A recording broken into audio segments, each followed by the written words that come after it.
What's going on, YouTube? Isaac the New Backwoodsman here. Just touching up the edge of my SOG pillar. Like to keep this one razor sharp. An excellent blade. I mean, I've not done a full review video on this blade yet, but man, this is a great knife.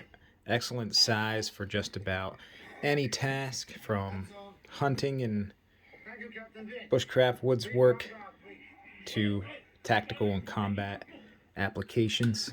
Got my work computer going here, having a bit of a slow moment. First time for that in quite some time. That's why you haven't seen a ton of videos from me lately. And we got some Rambo going on here in the background.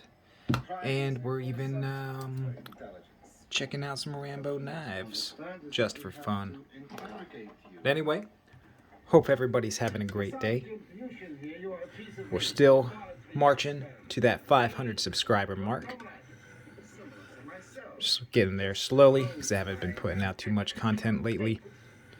But I do have a very special, unique video coming. I won't give away too many hints, but it is about another knife of this brand that has a storied history behind it. I've shared the first part of the video with my buddy Gruggs over at Legion Tactical Cutlery. Hopefully, within the next week or so, we'll get you something pretty cool. Take care. Have a great day.